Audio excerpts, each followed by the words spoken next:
Para se juntar ao excelentíssimo desembargador Eduardo Zanella, nós convidamos a integrar a mesa de trabalhos a primeira palestrante de hoje, a doutora Thais Dumé Faria. Antes de darmos continuidade ao evento, nós gostaríamos de prestar algumas informações. Nós chamamos a atenção de todos para o devido preenchimento da lista de credenciamento, pois somente os nomes confirmados com a presença receberão o certificado de participação. Da mesma forma, salientamos que os certificados serão fornecidos após o encerramento do evento, somente para os presentes no momento da entrega. Magistrados e servidores terão carga horária lançada diretamente pela escola e os demais deverão retirar o seu certificado com nossa equipe de apoio na saída deste plenário. Assim, para conduzir os trabalhos, ouviremos o excelentíssimo desembargador Eduardo Zanella. Muito bem, vamos iniciar praticamente nosso seminário. A mim me incumbe, melhor dizendo, a honra aqui de somente presidir a mesa, né? Nesse caso da nossa doutora Thais Dumé Faria, né? Que é oficial técnica em princípios e direitos fundamentais no trabalho da Organização Internacional do Trabalho. A nossa doutora, ela é advogada, mestre e doutora em Direito pela Universidade de Brasília, possui vários livros publicados, capítulos e artigos sobre os temas de direitos humanos, normas internacionais, gênero, discriminação, entre outros correlatos. Ainda ontem ou anteontem, dentro do turbilhão de atividades, né, Lorival, que nós temos aqui no tribunal, eu consegui ainda ir ao nosso famoso YouTube, né, para conhecê-la, pelo menos digitalmente, e tive o prazer de vê-la discorrendo já com acho que eram servidores públicos, uma palestra, e uma outra em espanhol também, que foi muito legal, viu? Que eu gosto sempre de, quando vou apresentar alguém, sou convidado para isso, eu gosto de saber com quem nós temos. E, para mim, eu tenho certeza que Sua Senhoria nos dará, que a nossa doutora nos dará uma bela palestra aqui para aprendermos um pouco mais. Quero registrar aqui, antes de passar a palavra, que a doutora Maristela, né, porque todos aqui falaram na abertura, até é engraçado, mas foi tudo importante. Eu acho que tudo isso aqui é importante. Afinal, não nos reunimos todos os dias, né? Muito difícil isso. Então, quando nós temos um evento dessa envergadura, né, doutor Fábio Messias, nós estávamos combinando o que iria falar, mas, ao final, todos falaram. Eu achei interessante, cada um tem seu ponto de vista e faz parte já, né, da nossa liturgia nos nossos eventos. Tá? Mas a doutora Maristela, em razão do adiantado da hora, e agora quem está se estendendo sou eu, para apresentar a nossa doutora Thais. Então, desde já passo a palavra, vamos aqui aprender, agradecemos, o nosso tribunal agradece a sua boa vontade de nos vir, o atendimento ao convite, né? E, por favor, está com a palavra, então. Alô, tá ligado? Bom dia a todas e todos. É um prazer imenso, agradeço muitíssimo ao convite à Organização Internacional do Trabalho, do Tribunal Regional do Trabalho, do Ministério Público do Trabalho, um antigo parceiro da OIT em diversos temas. E nunca é simples falar, na verdade, sobre temas de inclusão, né? A gente tem a sensação de que sempre quando estamos falando de temas de inclusão, a gente está falando de uma coisa que já devia ter passado há muito tempo, né? Tem algumas coisas até que, quando eu estou preparando ou atualizando a apresentação, parece que são tão óbvias, né? Por que a gente ainda está falando de determinadas coisas que parecem tão óbvias, como o direito a todos, à cidade, ao deslocamento, ao conhecimento. Todas as vezes que a gente vai num evento sobre pessoas com deficiência, o evento ele está como esse, que bom, com acessibilidade total.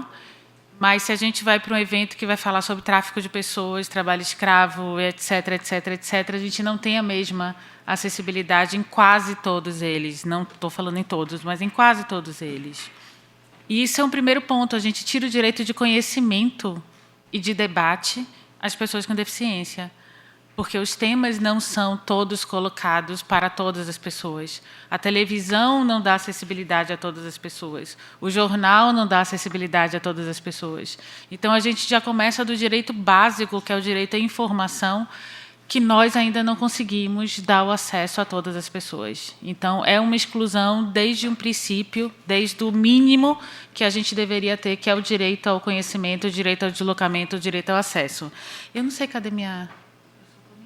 Estou vendo minha apresentação. Aí. Tá. Bom, aqui é só para a gente ter como guia mesmo, porque a OIT está completando 100 anos. E nesse tema de completar os 100 anos, uma das coisas mais importantes tem sido olhar para a história. E eu sou daquelas que acho que não existe como a gente reescrever um presente ou um futuro sem compreender a história de onde ela veio e por que nós chegamos aonde chegamos, por que nós temos a sociedade excludente e seletiva que nós temos hoje. Tem todo um processo histórico que nós temos e por isso que também não há de se falar de pessoa com deficiência como um grupo só, porque são pessoas. Tem gênero, tem cor, tem orientação sexual, tem identidade de gênero, tem desejos diferentes. Então, não é possível fazer uma política para pessoas com deficiência considerando como um grupo só padronizado, isolado, porque não existem grupos padronizados e isolados. Então, quando a gente vai ver os dados de inclusão no mercado de trabalho de pessoas com deficiência, não é difícil de ver que quem está mais fora do mercado de trabalho são as mulheres negras com deficiência, que é a mesma coisa que acontece com as mulheres negras sem deficiência. Então, o maior número de pessoas empregadas hoje são homens brancos com deficiência. Então, em todos os grupos, que ainda que sejam os grupos mais excluídos, ainda a gente vai achar os grupos mais excluídos dentro dos excluídos. Então, esse é o primeiro ponto. Não há como fazer uma política de inclusão sem observar as demandas, os estereótipos que fazem com que uma parte específica da população seja ainda mais excluída. De novo. É que some... some e volta. Desculpa, gente. Sou eu que não estou entendendo ainda. Mas, então, a OIT ela é a única agência das Nações Unidas que tem um caráter tripartite. Isso significa que ela é composta por trabalhadores, empregadores e governo. Eu, por exemplo, eu não sou da organização, eu não trabalho, a gente sempre fala, eu não trabalho para a Organização Internacional do Trabalho, eu trabalho para o escritório da Organização Internacional do Trabalho. Isso significa que quem é a Organização Internacional do Trabalho são trabalhadores, empregadores e governo. São esse grupo tripartite que decide as prioridades que nós temos que seguir, que buscar e que cumprir. Então, vocês podem imaginar que não é uma tarefa fácil chegar e ter um diálogo social com 3 grupos absolutamente diferentes de 187 países membros que compõem a OIT. Mas é uma experiência extremamente rica, porque o diálogo social, que é isso que nós estamos fazendo aqui hoje, esse desafio de abrir as portas de uma casa pública e de trazer todos os diversos órgãos e sociedade civil para discutir, é muito mais rico quando se chega a uma conclusão, porque você tem diferentes pontos de vista e diferentes necessidades. Hoje nós temos 189 convenções e 204 recomendações. Esse ano é bem possível que vamos ter mais uma convenção que vai ser específica sobre violência no trabalho. E essa convenção também trata especificamente de pessoas com deficiência, porque pouco se fala, mas as pessoas com deficiência têm um risco muito maior de sofrer violência no trabalho. E isso quase não é dito, quase não é falado, porque além de ter um risco muito maior de sofrer violência no trabalho, tem uma vulnerabilidade também muito maior de denunciar essa violência no trabalho. Ou de, às vezes, até de perceber a violência no trabalho na dimensão que ela aparece. Isso por que eu falo de perceber? Quase todos os grupos que têm mais dificuldade de ascender ao mercado de trabalho também vai ter mais dificuldade de denunciar. Isso é óbvio. Se eu tenho muita dificuldade de entrar no emprego e eu consigo um trabalho, eu vou ter muito mais medo de falar alguma coisa contra aquele empregador ou aquele ambiente de trabalho, que nem sempre é o empregador, mas é um ambiente, às vezes, que é construído, porque eu vou ter muito mais receio de sair e não conseguir outro. Então, por isso é tão importante que as empresas públicas ou privadas tenham canais de comunicação permanente. Porque não falar do assunto é esconder o assunto. Não em várias situações a gente fala, mas não tem o assunto porque a gente não fala. Não fala e aí o assunto não vai aparecer. Porque se eu estou falando de exclusão, de racismo, de gênero, de exclusão de pessoas com deficiência, eu preciso que a empresa coloque isso como um padrão ético a que todos devem seguir, para que todos saibam disso, que ali aquilo não é permitido. Então, a OIT, em 1999, sintetizou essa missão, porque a OIT ela foi criada para a promoção da justiça social. E dizia que para a promoção da paz através da justiça social. Ou seja, não existe paz sem justiça social. Sem, no mínimo, a promoção de igualdade de direitos de oportunidade para todas as pessoas. Sem, um mínimo, uma divisão mais razoável do que a gente pode chamar desse progresso, desses lucros. Ou seja, não há crescimento econômico sem justiça social. Isso tem que vir junto, porque senão nenhum país, nenhuma sociedade, nenhum Estado pode se considerar próspero e em crescimento. Então, esse conceito foi promover oportunidade para que homens e mulheres possam conseguir um trabalho produtivo, de qualidade, em condições de liberdade, equidade, segurança e dignidade humana. Eu gosto sempre de falar que esse conceito de trabalho decente, no Brasil, é a tradução de decent work. Ele, no Brasil, às vezes, o decente tem uma conotação meio moralista, né? Mas aqui é só uma questão de tradução mesmo do que foi decidido como um termo geral. De todas as convenções que a OIT tem, a 111 é a mais específica sobre o tema de discriminação. Qualquer convenção ela é aplicada para todas as pessoas, sem nenhuma exceção. Então, todas elas se aplicam a todas as pessoas, trabalhadores formais ou informais ou desempregados, fora do emprego. Mas essa especificamente, 111, de 1958, ela define que qualquer distinção, exclusão ou preferência baseada em motivos de raça, cor, sexo, religião, opinião política, ascendência social ou social, que tenha como efeito anular ou alterar a igualdade de oportunidades de tratamento no emprego e na ocupação. Isso é exclusão no trabalho. Aqui, alguém pode perguntar, bom, mas não está escrito ali pessoas com deficiência. Também não está escrito ali identidade de gênero, orientação sexual. Mas embaixo, nesse mesmo texto, vocês vão ver que, na verdade, é qualquer situação que faça com que a pessoa tenha menos direitos no local de trabalho, ou que seja excluído. A única razão pela qual não tem uma lista é porque a lista não ia acabar nunca. Porque, trabalhando com 187 países, se a gente fosse colocar todas as possíveis causas de exclusão e de discriminação, por exemplo, podia colocar aqui peso, porque também é uma forma de discriminação.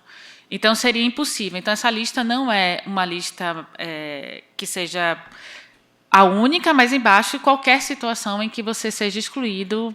Às vezes, eu dou exemplo, por exemplo, do tamanho. Já tem casos que dizeram que não aceitavam pessoas muito baixas, porque o colete que era feito para um determinado serviço era um colete muito grande, a pessoa baixa não poderia ter aquele colete. Bom, faz um colete menor. Né?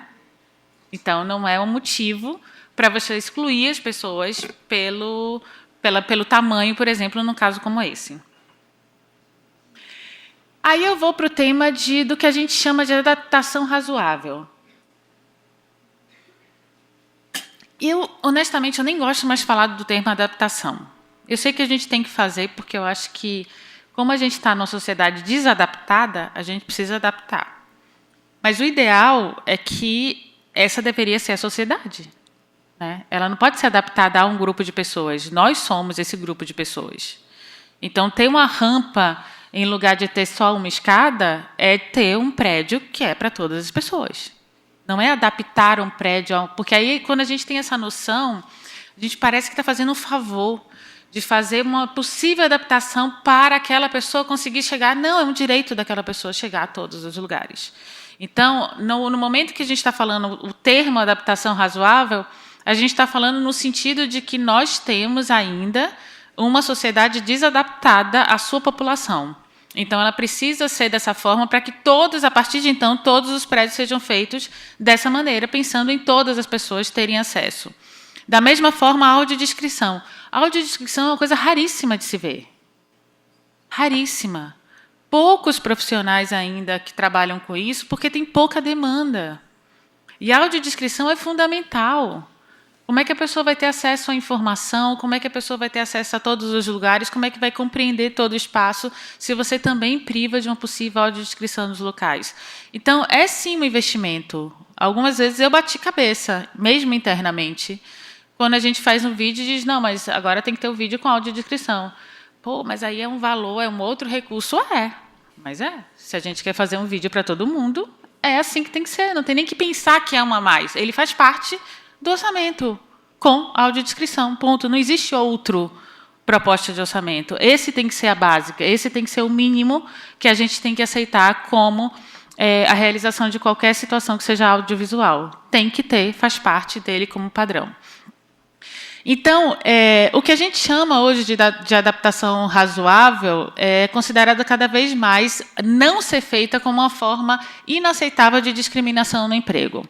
Então, só o fato de você ter um local de trabalho que não tem a possibilidade de todas as pessoas circularem naquele local de maneira adequada e segura, já é uma discriminação no local de trabalho. Porque, fisicamente, estruturalmente, você já exclui a participação e entrada de pessoas ali. Então, não precisa de mais nenhum elemento para você dizer que aquele local de trabalho está cometendo um ato de discriminação e de exclusão. Esse conceito também, o que é interessante, é que ele abrange o ajuste e a modificação de máquinas, equipamentos, do conteúdo funcional, duração e organização do trabalho, bem como a adaptação do ambiente de trabalho para assegurar o acesso ao local com vistas a facilitar o emprego de pessoas com deficiência. Isso não é a única coisa a ser feita, porque não adianta ter vaga, não adianta ter uma empresa acessível se eu não tenho um transporte público ou se eu não posso sair de casa porque a calçada não favorece. Então, não é também um foco somente nas empresas, que é exatamente quem contrata, mas é também um foco no entorno. Como é que você chega à empresa, como é que você se locomove na empresa, como é que você fica na empresa.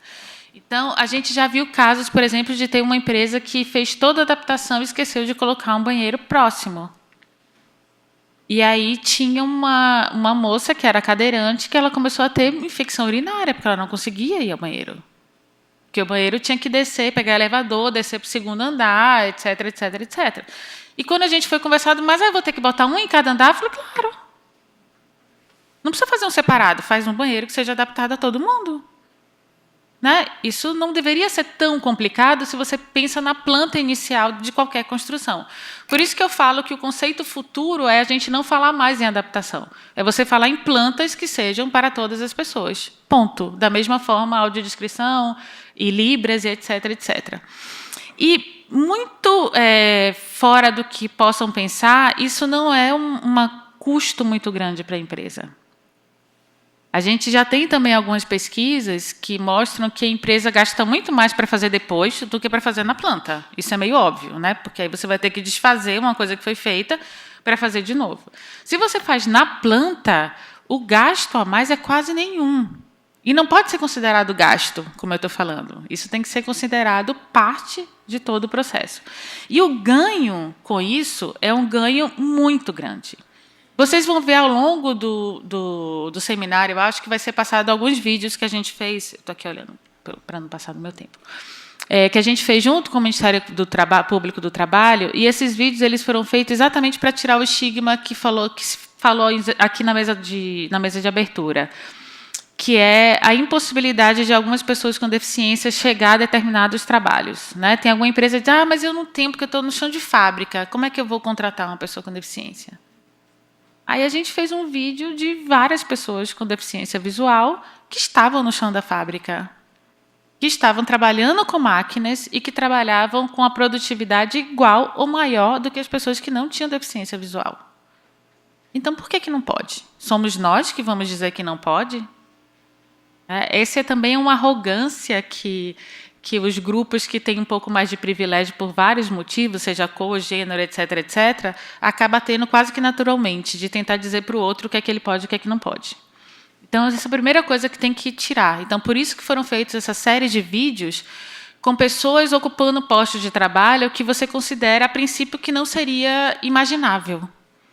Eu vou tentar passar para vocês um que a gente fez com um professor de dança da Universidade Federal da Bahia, que é cadeirante. É professor de dança de criança. E é um dos melhores professores de dança que a universidade tem. E qual é o conceito dele de corpo? Eu não tenho deficiência, eu tenho o meu corpo. Esse é o meu corpo. Eu vou fazer coisas na dança que outra pessoa não faz, porque não tem o mesmo corpo que eu. E eu não vou fazer coisas que a outra pessoa faz, porque as nossas potencialidades são diferentes. Então, talvez esse seja o melhor conceito de futuro, eu acho que a gente ainda não está preparado para isso, mas seja ver as pessoas como as suas potencialidades. Cada um tem a sua potencialidade. E é nesse sentido que se deve trabalhar. E não na lógica de que eu não posso porque eu tenho uma deficiência. Não, eu tenho uma potencialidade X que ninguém talvez nunca vai descobrir se eu não tiver possibilidade de trabalhar e de desenvolver essas minhas potencialidades.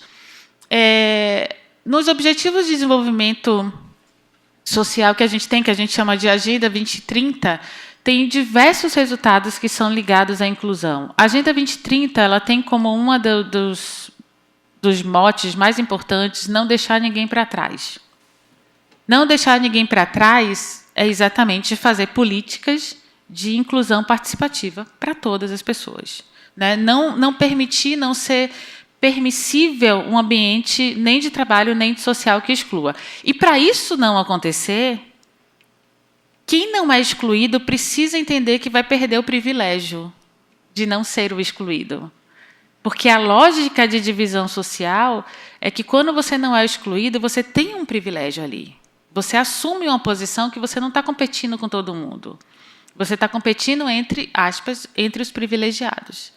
E quando eu quero uma sociedade inclusiva, eu quero estar em igual condições com todo mundo. Então, para quem é excluído, ganha possibilidade de discussão e de ascensão. Para quem é, entre aspas, o privilegiado, perde esse privilégio. Então, nós também temos que estar dispostos a perder esse privilégio de estar de igual para igual com todas as pessoas. Porque quem faz a sociedade somos nós. Né?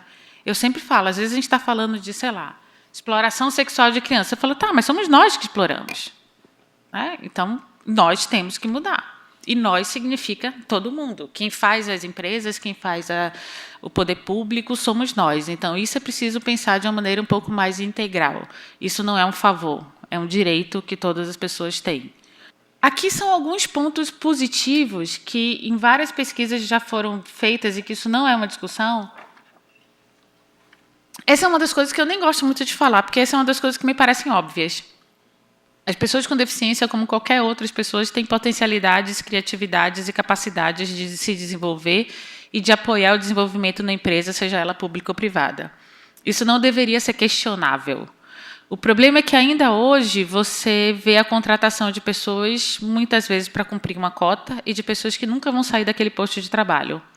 Porque nunca vai ser possível ascender a outros postos de trabalho. Então, é como se dissesse, olha, está ali, já estou te fazendo um favor, você já está ali trabalhando, já resolvi o problema.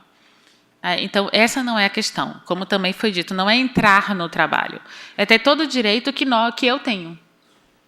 De entrar, de estudar, de fazer um concurso, de passar para outro, de tentar ir para outro lugar, e não ter dificuldade de ir para outro posto porque eu vou viajar e ninguém vai me deixar viajar porque eu vou ter dificuldade no meu transporte ou porque eu vou precisar de um acompanhante para viajar. Como a gente já ouviu em determinados lugares, não, mas fulano não, porque a gente tem que pagar 2 passagens. Tem, às vezes. Mas se ela tem direito de ir, é competente, vai representar bem, que vá com a pessoa que vai acompanhar. Isso faz parte da humanidade. A humanidade é dessa forma, e é dessa forma que a gente tem que proceder. E não ver situações que são humanas como gastos a mais, como trabalho a mais. A gente está falando de pessoas, de humanidade, de trabalharmos juntos e de sabermos a diferença.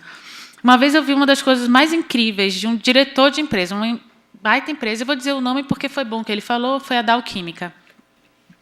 E ele falou, perguntaram para ele, mas por que você diria para uma empresa que não trabalha com inclusão? Aí ele falou, eu diria 2 coisas, que vai acabar daqui a 10 anos, porque a gente trabalha para todo mundo, então, ou você trabalha para todo mundo, ou você fecha, porque a gente está falando de comércio. E segundo, vai ter muito menos inovação na sua casa. Eu vou estar anos-luz na sua frente. Porque se eu juntar um grupo de 5 homens brancos, classe média alta, héteros, para resolver um problema, provavelmente eles vão me dar a mesma resposta. Eles vão resolver do mesmo jeito, porque a gente resolve o problema de acordo também com a nossa vivência, com quem nós nos construímos como seres humanos. Não é só onde a gente estudou, é quem a gente é. Se eu colocar naquela mesa ali uma pessoa com deficiência, uma pessoa negra, uma branca, uma mulher lésbica, uma pessoa trans, eu vou sair de lá com 10 possíveis soluções para o mesmo problema. Então, eu vou ter uma capacidade de inovar muito maior para todas as pessoas do que se eu tiver um grupo padrão. Porque as nossas vivências vão estar ali, as nossas vivências vão estar permitidas. E a gente não percebe isso enquanto a gente não está vivendo junto. Eu tenho uma cunhada com deficiência. Eu confesso, hoje eu subo em escada e fico olhando, cadê? Como é que a Silvia viria aqui? Como é que ela ia entrar nesse restaurante? Eu não pensava desse jeito. Porque eu não tinha vivência minha diária de como que o mundo deve ser. Porque o mundo estava funcionando para mim. E aí, quando você percebe que o mundo não funciona para todo mundo, você vê o tamanho da injustiça que a gente faz, que a gente tem todo dia. Né? Quando a gente está caminhando na calçada, como é que uma pessoa com deficiência visual vai caminhar aqui? Como é que vai pegar o ônibus? Como é que vai atravessar? Então, esse é um questionamento que ninguém pode ficar impune, que não se pode mais fazer de conta que não existe, porque a gente está falando, repito, de direito e de humanidade. Então, aqui são só algumas coisas que já foram vistas como parte muito clara que, quando a empresa valoriza a diversidade, cultiva a inclusão, possui maior capacidade de reter talentos diversos nos seus quadros e, portanto, diminui o custo com a rotatividade e a capacidade profissional. Isso é óbvio. Se eu contrato uma pessoa, eu vou falar aqui de pessoas com deficiência, que é o nosso tema, e não deixo ela se desenvolver, eu vou estar desperdiçando um talento. Eu vou estar desperdiçando a capacidade de desenvolvimento da minha empresa, porque eu estou deixando ela ali, eu não estou dando a ela a possibilidade de ser o máximo que ela pode ser e de superar esse máximo que pode ser. Então, eu estou perdendo muito com isso. Quando você faz isso no ambiente de empresa, em geral, você cria um ambiente de empresa muito mais agregatório, muito mais solidário entre os funcionários. Tem uma empresa que é uma dessas que está também nos vídeos que vão passar, que ela não cumpria a cota. Uma procuradora, que é a Sofia Vila, ela estava na época lá em Itabuna, e ela ficou pentelhando lá, e foram não sei quantas mil multas. Não aguentavam mais, multa. Quando eles não aguentavam mais, eles fizeram todas as adaptações que tinham que fazer, botaram piso tátil, com ônibus todo. Eu fui lá visitar. Eu juro para vocês, parecia surreal. Na hora de troca de turno, e chegou todos os grupos, chegou um monte de gente com deficiência junto com o grupo, mas um monte. E estava todo mundo brincando, um segurando a cadeira do outro, dando risada, todo mundo igual, brincando ali daquela forma. Por um momento, eu achei que eles estavam fazendo ali de propósito para a gente ver. Juro, eu achei que era uma cena que estava meio armada, porque a gente estava lá, mas não era, porque o que aconteceu? Eles superaram a cota. E por que eles superaram a cota? Porque eles viram que a produtividade melhorou. Porque eles viram que o ambiente ficou mais tranquilo, que o ambiente ficou mais leve, que as pessoas que, às vezes, aprendiam com as outras, com coisas simples. Poxa, eu pensei que eu tinha um problemão, não tenho não, espera aí, deixa eu ajudar fulano, vamos aqui fazer junto. A capacidade de resiliência das pessoas que já têm que sobreviver com alguma deficiência, com alguma limitação, ela, obviamente, é muito maior. Então, você acaba criando um ambiente de aprendizado mútuo entre todas as pessoas. Isso é uma coisa besta, gente, é botar uma mesa mais baixa para a máquina de Xerox. Qual é o grande problema de fazer uma coisa dessa? Pegar uma mesa mais baixa e botar Xerox, e todo mundo pode tirar Xerox, por exemplo. Então, são coisas muito mais simples, que é possível, mas que faz o ambiente de trabalho muito melhor. E eu não vou ler tudo, porque eu não quero passar do meu tempo, mas aí eu vou fazer só um exemplo aqui. Eu fiz um recorte do estado da Bahia, mas serviria para qualquer outro, tá? Porque tem, inclusive, o nacional. A gente está falando de prefeitura municipal, tá? Onde não deveria... É a Casa do Povo. Casa do Povo somos todos nós temos que ter acesso. E aí, com pelo menos um item de acessibilidade, a gente tem 55%. Com rampas de acesso, a gente tem 46% na Bahia, das prefeituras municipais. Com banheiro acessível, 22%. Com piso tátil, 4,8%. Quase nenhuma. Com pessoal capacitado para prestar atendimento a pessoas com deficiência, 5%. E isso é fundamental. Tem um vídeo da OIT que eu adoro, que eu não pude trazer porque a gente ainda não tem tradução, que são coisas básicas que a gente precisa aprender. Tem uma cena que é clássica e que minha cunhada, essa que tem deficiência, quando viu, ela começou a rir. Ela falou, isso acontece comigo todo o tempo. As pessoas querem me ajudar e seguram na minha mão que eu me apoio. Ou seja, me tira todo o apoio. Eu fico completamente fora, não sabe como me ajudar, não pergunta se eu quero ajuda. Eu estou andando, a pessoa me segura onde eu me apoio, e aí eu fico quase caindo no chão. Ou então eu vou abrir uma porta, abro correndo a porta, eu vou para frente, caio porque não me perguntou. Então, são coisas que você precisa entender, precisa compreender, precisa conversar para que seja feito de maneira certa.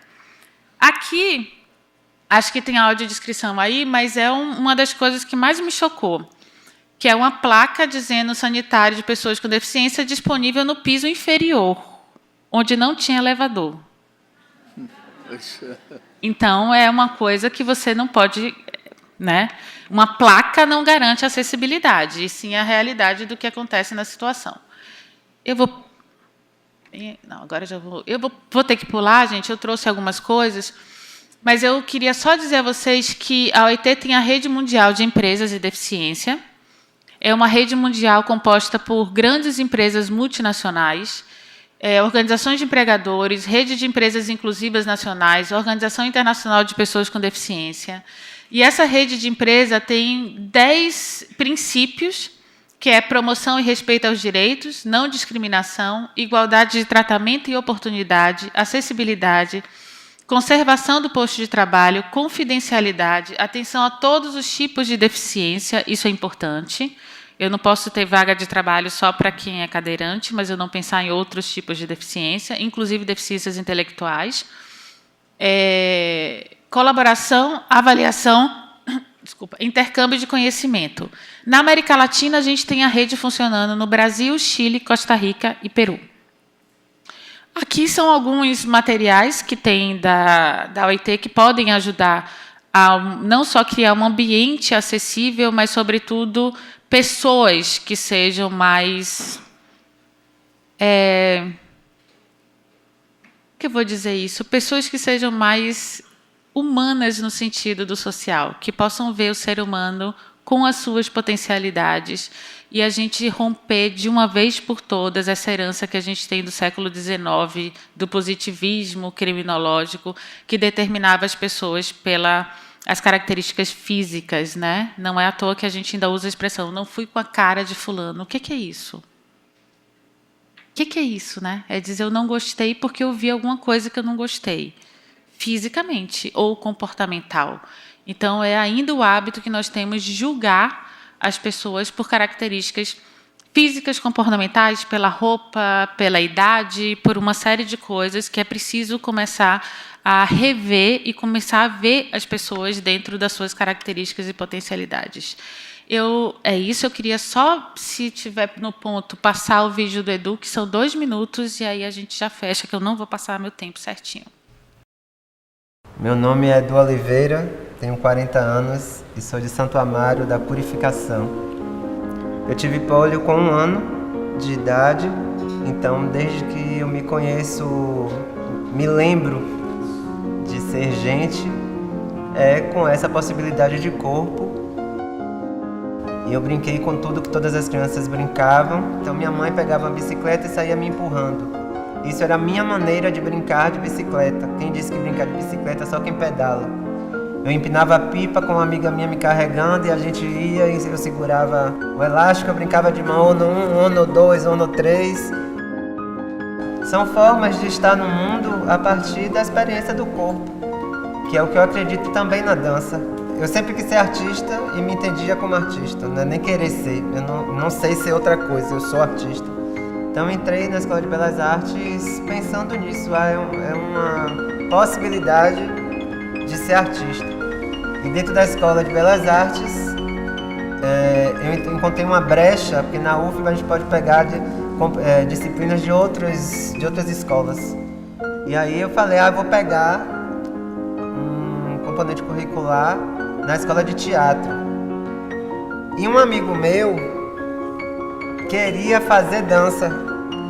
E aí falou, Du, vamos fazer dança no mesmo período de matrícula, vamos fazer dança. E eu disse, você é louco, eu dançar não tem nem possibilidade, deixa eu realizar o sonho do protagonista da novela das outras, que pelo menos chegando no teatro a gente se aproxima mais um pouco. Só que quando eu fui fazer a disciplina de teatro, eu encontrei uma dançarina que estava trabalhando com um grupo, desenvolvendo uma pesquisa em dança com deficiência. E aí eu acabei indo para a escola de dança. Hoje eu sou professor da escola de dança da UFBA. Às vezes eu fico em pânico quando me pedem para dançar, para um vídeo, para uma matéria, para uma reportagem, porque também se criou uma imagem pré-estabelecida do artista com deficiência que dança. Quer mostrar uma eficiência de um corpo que não tem deficiência.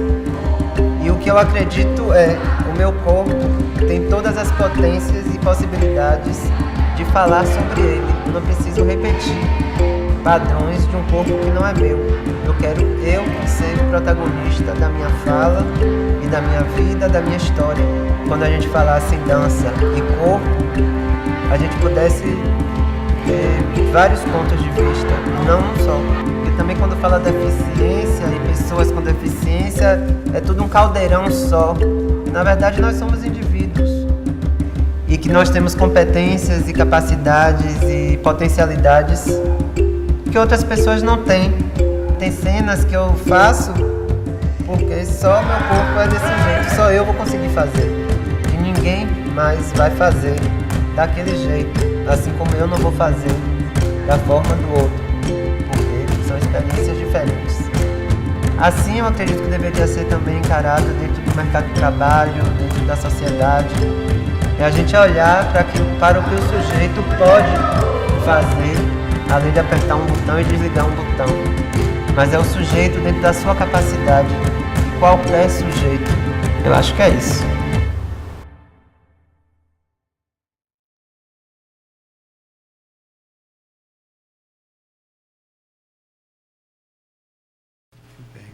Bom, eu também acho que é isso. Muito obrigada.